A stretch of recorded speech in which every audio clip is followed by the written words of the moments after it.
Olá pessoal, começando aqui a gravar de novo nossas aulas, né? Vocês vão ver que eu vou mudar bastante de cenário nessas aulinhas. Agora que eu estou conseguindo gravar da forma como dá, torcer muito para os cachorros não latirem, para ninguém bater na porta e para o telefone não tocar. Nesse caso não tem opção, porque eu estou na minha casa, né? Então não dá para desligar os celulares. Eu podia pedir para vocês desligarem os celulares, mas isso pode inviabilizar alguns de assistir a aula. E, enfim, também espero que vocês tenham um antivírus muito bom nos seus celulares, nos seus computadores, porque eu não vou usar máscara para essa apresentação. Bom, eu vou começar agora com a aula, como eu estava dizendo ontem. Olha lá, alguém já está querendo falar comigo no WhatsApp. Mas vamos continuar agora a aula e vamos começar sobre as questões relativas à ciência. Quando a gente fala em ciência, a gente vai lutar um pouco contra o mundo que está acontecendo agora.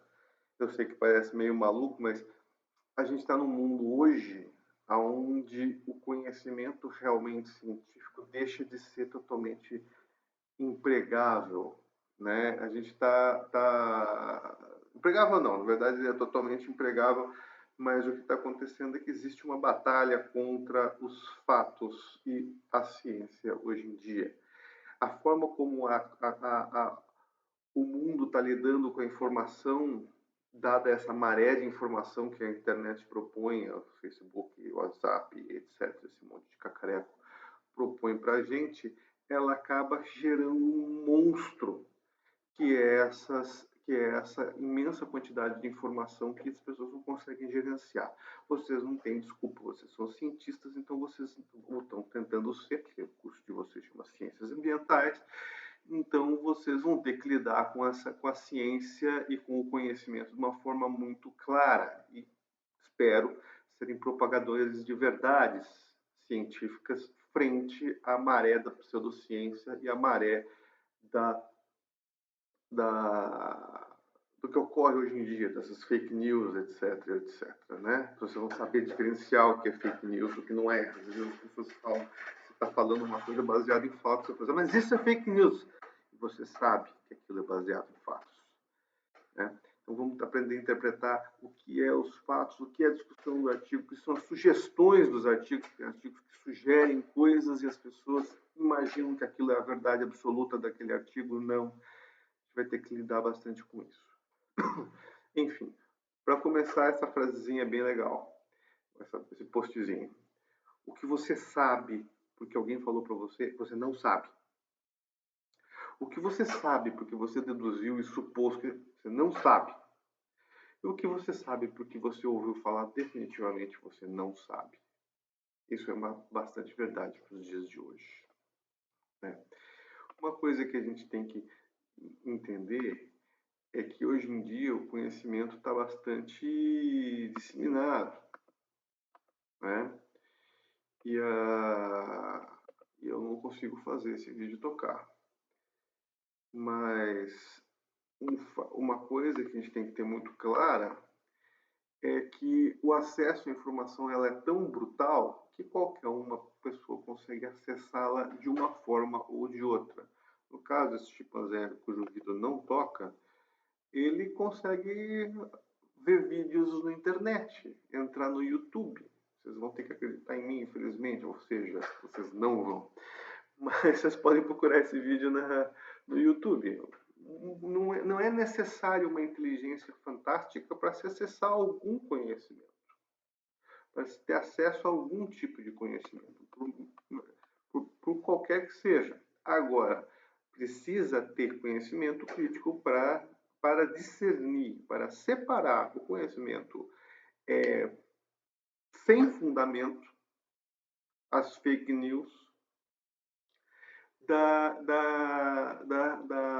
realidade. Uma coisa que vocês podem estar tendo bastante contato agora, que acho que pode ser bastante brutal para um cientista em começo de carreira, eu vou usar ele, eu não vou defender bandeira nenhuma, mas eu vou usar ele agora, é o caso da cloroquina, né? A cloroquina é uma droga conhecida há muito tempo, né? que, que a gente está retestando para outros tipos de... para outra doença, a doença do momento, que é a pandemia, né, o Covid-19. E aí está surgindo um monte de mareses, que isso aí faz mal, que isso faz bem, que isso cura, que isso não cura. Esse é um momento interessante de ser cientista. E também, mas é um momento muito triste de ser cientista em começo de carreira. Porque agora, o que é uma verdade, se existem tantos artigos publicados? É muito interessante que vocês se atentem a esses detalhes nesse momento, porque acredito que os seus parentes já devem estar perguntando: ah, mas o médico do Instituto Datafolha, etc., falou que funciona, e o médico do outro falou que não funciona. Existem hoje uns 3.000 artigos publicados sobre cloroquina, né? Então a gente vai falar sobre qualidade de artigo. E o que é pré-print e o que é artigo? O artigo original, só para você ter uma ideia, ele tinha tantas limitações metodológicas que ele não tinha nem sido publicado tecnicamente, ele tinha saído numa forma de um negócio chamado pré-print. Pré-print é um artigo escrito por cientistas, mas que não foi passado por um controle de qualidade. E ele não foi publicado. Esse artigo que se fala que a cloroquina funciona para a Covid, ele nunca foi publicado. Ele continuou na forma de pré-print e foi retirado pelos autores recentemente. Um monte de outros artigos foram feitos independente da qualidade, e a gente pode julgá-los, né? Então a gente vai falar sobre controle de qualidade em ciência, controle de qualidade em artigos científicos, e isso porque torna isso tão difícil da gente realmente publicar um artigo, ok? Então a gente tem que pensar na ciência mais ou menos dessa forma. Vocês realmente querem fazer ciência? Esse aqui é um fluxograma do biólogo, se realmente funciona a ciência. A ciência é um tremendo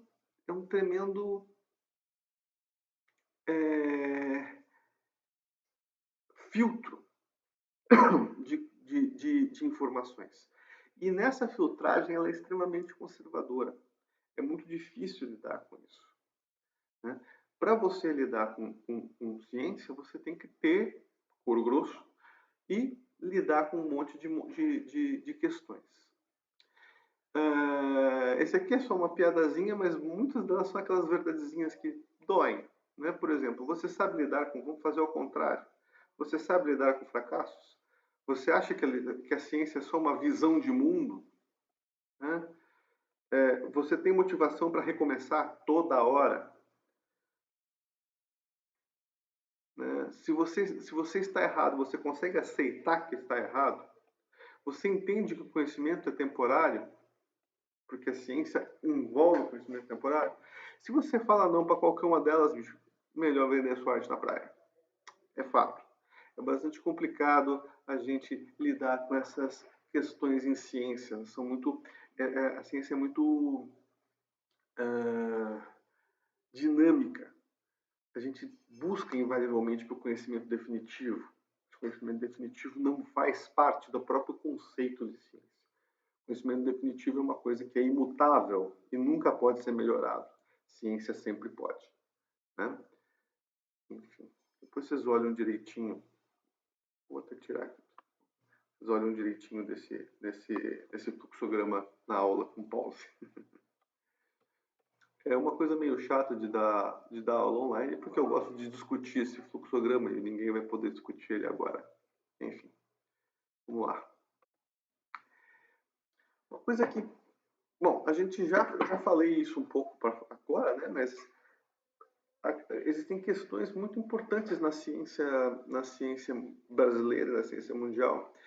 E a gente já falou, por exemplo, por que a gente tem que saber ciência. Num momento como o de hoje, é imprescindível conhecimento crítico e pensamento crítico para lidar com essa maré de informações. A ciência sempre foi muito importante do ponto de vista de geração de conhecimento, que é o que a gente está acostumado. Mas hoje em dia, particularmente, a gente precisa de cientistas além de geração de conhecimento. Eu espero que todos sejam geradores de conhecimento, mas hoje em dia a gente precisa de cientistas informacionais, que consegue comunicar bem ciência e consegue transmitir corretamente toda essa maré maluca de informação que eu falei desde o começo para o público leigo. Consegue explicar para a tia por que uma coisa está certa, porque uma coisa está errada. O mesmo pensamento crítico cientista pode ser aplicado para todos os tipos de pensamentos do mundo, né? Mas,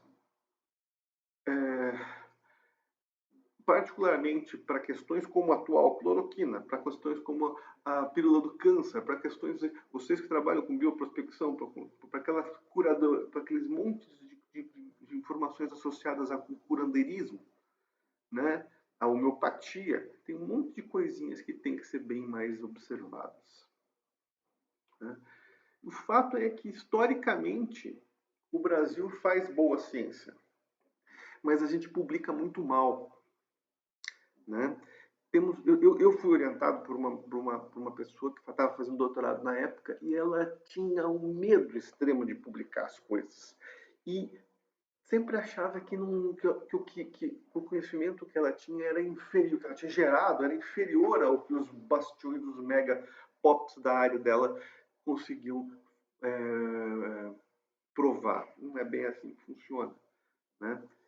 E isso é uma característica do cientista mais antigo, talvez dos seus orientadores dos seus orientadores. Como eu disse, a ciência dinâmica e a ciência no Brasil, nos últimos 20 anos, cresceu em autoestima e em qualidade de uma maneira fantástica. Além de publicar muito mais no Brasil, no mundo inteiro se publica muito mais, mas além de publicar muito mais, os cientistas brasileiros estão muito mais integrados com os cientistas de fora, o que criou uma rede interessante. Lógico que ainda existe preconceito em ciência, porque ciência é feita por seres humanos. E preconceito é uma característica dos seres humanos, infelizmente, em alguns casos. Eu vou explicar por que eu falei alguns casos depois. Mas o problema é que a gente tem a gente agora tem essa melhor, né? Não é um problema, na verdade. A gente tem essa possibilidade de lidar com essa maré alucinante de conhecimento. Mas ainda não tem tanto conhecimento da forma como tem que ser explicado o material. Muitas pessoas se dizem bons cientistas, na verdade são bons cientistas, mas não conseguem passar. Isso é um problema bastante sério, né? Uma pergunta para vocês. Vocês compartilhariam isso no Facebook? Fruta do noni, cura câncer, cura diabetes, cura depressão, cura espinhela caída, cura tudo. É uma maravilha esse negócio.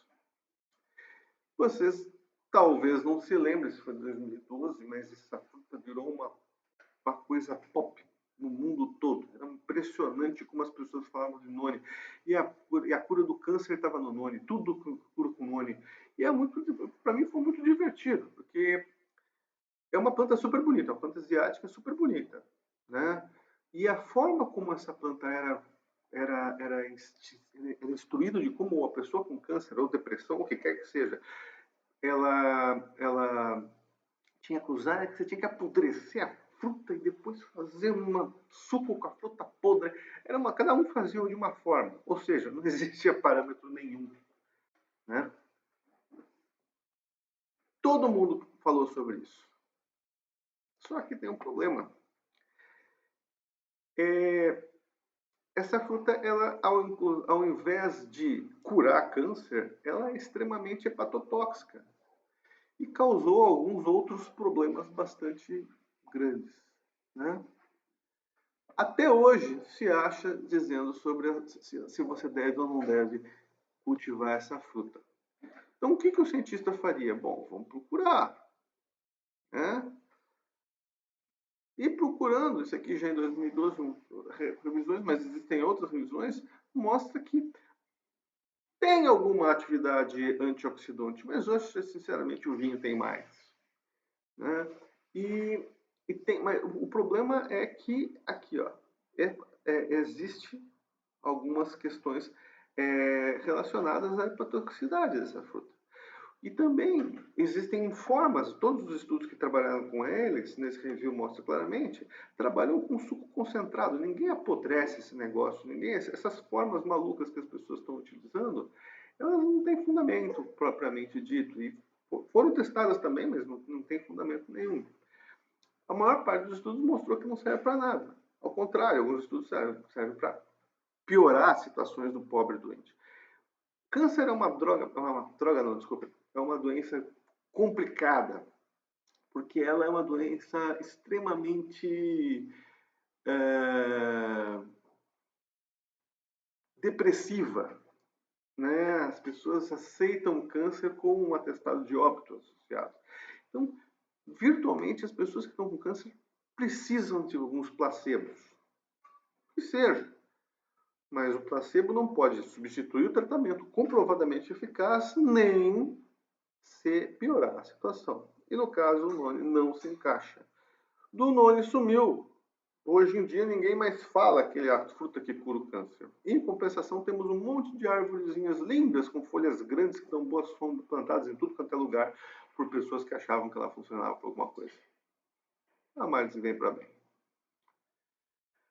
Essa aqui é melhor, a mesma coisa da graviola. Graviola, a mesma coisa. Minha mãe teve, infelizmente, ela teve câncer e recebeu folha de graviola. Que falaram que folha de graviola cura câncer. Faz tudo cura câncer. Né? De novo, vamos procurar. Existem a nona moricata, é o nome popular da graviola. Bora procurar de uma maneira barroca, que é o Google acadêmico, depois a gente vai falar sobre levantamento bibliográfico, tá? Papers relacionados a isso. E vamos levantar. Mesma coisa.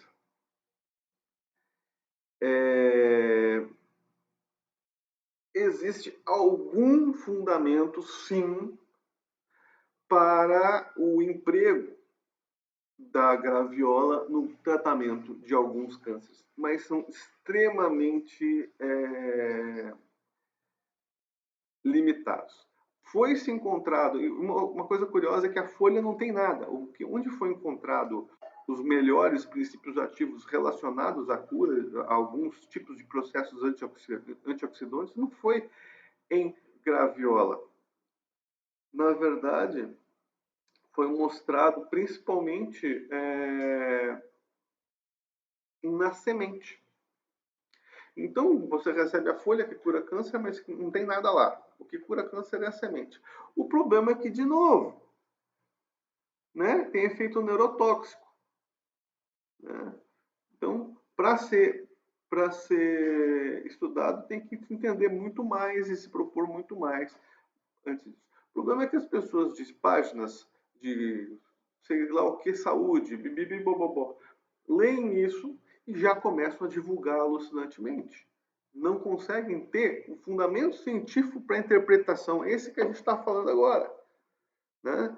O fundamento científico para interpretar um determinado artigo, antioxidante é câncer, vamos pôr na capa do jornal. Né? Existe um monte de sei que lá e saúde, blá blá blá e saúde, blá blá blá fitness, assim, que vive colocando esse monte de porcariada, que são leituras erradas, de leituras erradas, de leituras erradas de artigos científicos. Tem um que eu particularmente gosto muito. Esse aqui eu não sei se vocês lembram. Esse aqui é super interativo.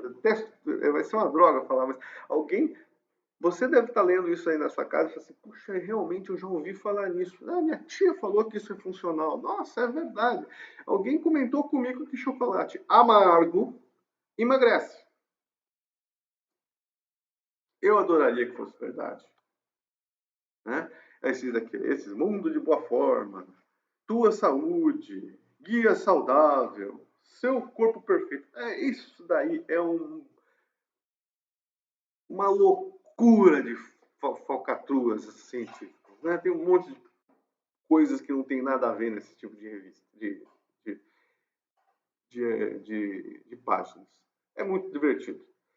O problema é que não é. O problema é o seguinte: esse aqui eu fiz o levantamento de 2015, esse levantamento aqui, não estou enganado. Não, 2016. Eu fiz 2016 esse levantamento. E você vê 252 mil resultados sobre chocolate amargo emagrece. Qual o problema?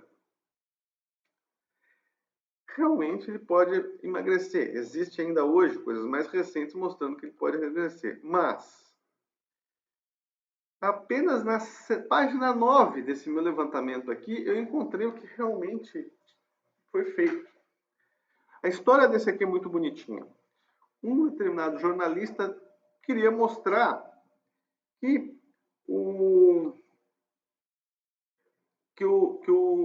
que as revistas, principalmente relacionadas à nutrição, se a notícia for muito boa, eles conseguem publicar isso de qualquer forma. Ele inventou uma análise estatística que tinha 20 testes estatísticos. Não, ele fez um trabalho, esse trabalho existiu, é verdade. Ele fez um trabalho com 20 testes estatísticos, pegou 20 pessoas, deu chocolate, pegou 20 pessoas e não deu chocolate. Vocês vão fazer tese de mestrado, doutorado. Quando vocês falarem assim que o seu grupo de pesquisa é 20, o seu orientador vai dar risada. Né? E essa é a razão. E o que essa pessoa fez aqui? Ela pegou para essas 20 pessoas e testou tudo do grupo controle e do grupo tratamento. Testou todos os parâmetros hematológicos possíveis. Ela fez mais de 20 testes. Mais de 20 testes. Estatísticos simples. Teste T. Vocês devem aprender isso com o Rafael. Teste T. Compara esse grupo. Peso. Ganho de peso. Gordura no sangue. Plasma ferase. Plasma isso. Plasma aquilo. Aquele monte de coisa. Fez mais de 20 testes. Um deles deu. Está no estudo, tá? Está no estudo. Um deles deu. E é um parâmetro indireto associado à saciação. Um deles. De 20. Teve um P menor que 0,05. Você sabe o que é um P igual a 0,05? Vocês já devem, nessa altura do campeonato, vocês já devem ter lido algum teste estatístico de algum artigo científico. Então, eu imagino que sim, vocês sabem o que é um P de 0,05. Como vocês não podem me responder, eu vou ter que falar. O P de 0,05 significa que existe uma chance em 20, ou seja, 5%, dos resultados obtidos serem gerados pelo acaso. Você pega 1, divide por 20, vai dar 0,05. Você aceita que 5% é pequeno. Uma chance em 20 é muito pouca do que eu estou vendo aqui ser gerado ao acaso, né? Só tem um problema. Ele fez mais de 20 testes. Então ele tem 5% de chance de estar errado, vezes 25. Dá mais de 1. E ele só teve 1. O que isso significa? Bom, esse cara fez isso de propósito, mandou para 5 ou 6 revistas científicas. 3 negaram.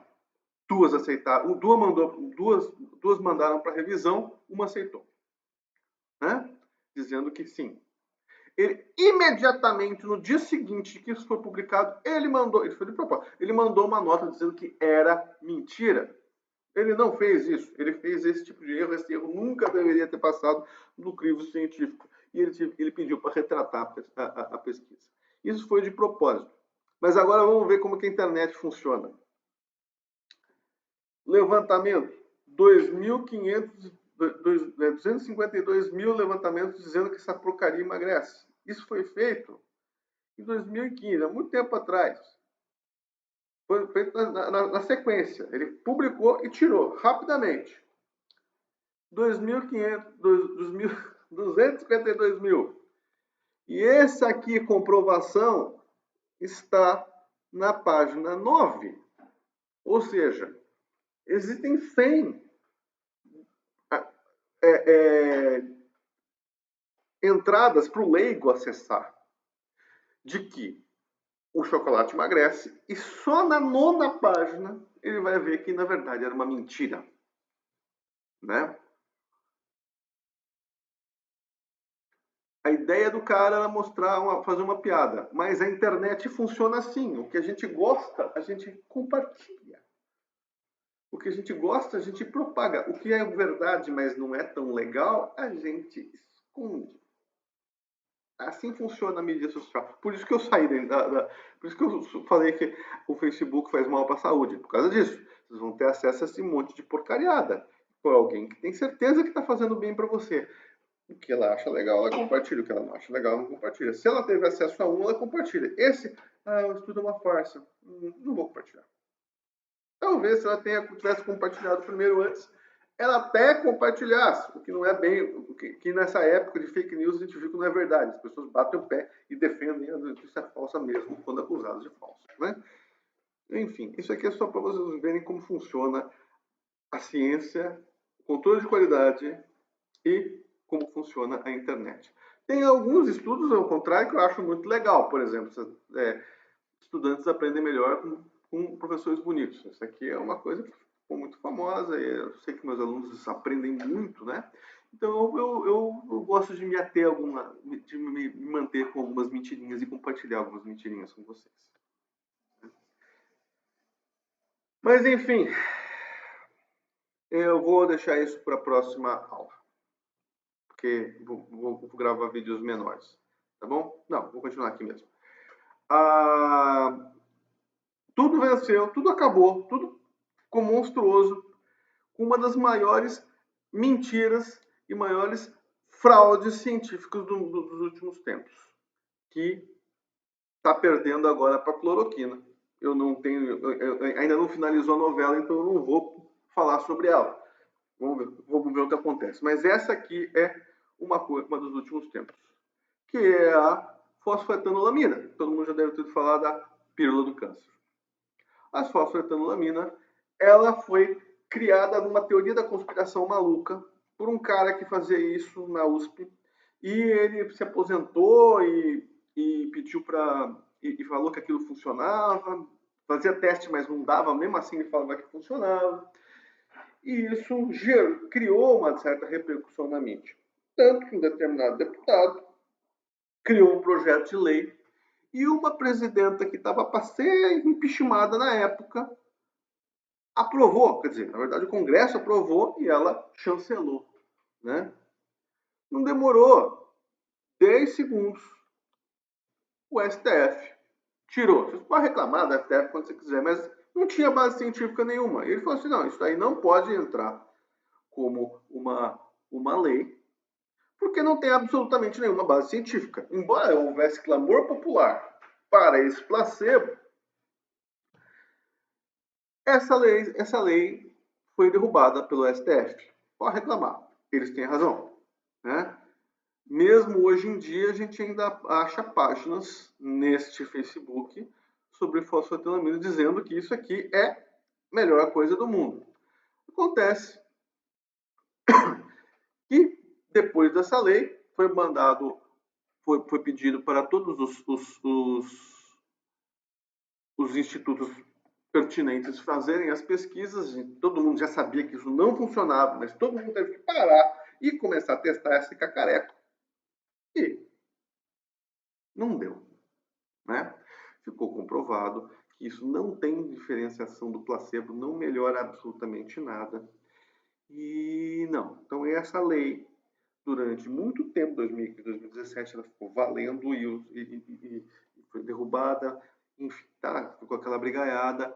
É uma pena. Todo mundo adoraria que tivesse uma droga única combatendo o câncer, mesmo a gente sabendo que câncer não é uma doença apenas, são 255 doenças diferentes, porque cada indução de mutação tem uma determinada função, tem uma determinada tarefa, tem uma determinada causa e consequência, então são vias metabólicas diferentes, precisam-se de inibidores totalmente diferentes para a multiplicação celular. A gente sabe disso, um cientista sabe disso, mas a gente esperançosamente gostaria que uma pílula mágica que não faz mal, quer dizer, não sei, pudesse melhorar essas pessoas com câncer, né?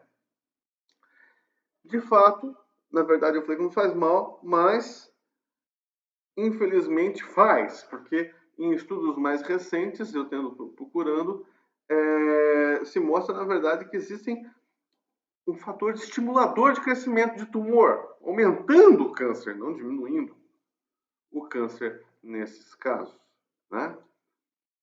Em 2017, ainda existiam algumas coisas sobre isso, né? Você ainda acha isso no Facebook, ainda existem recursos, e se você procurar bem, ainda hoje no Mato Grosso existe o uso da fosforolamina, mesmo se provando desnecessária, mas se você procurar bem, umas notícias legais é que a patente da fosforolamina foi comprada nos Estados Unidos para ser vendida como comprimento alimentar.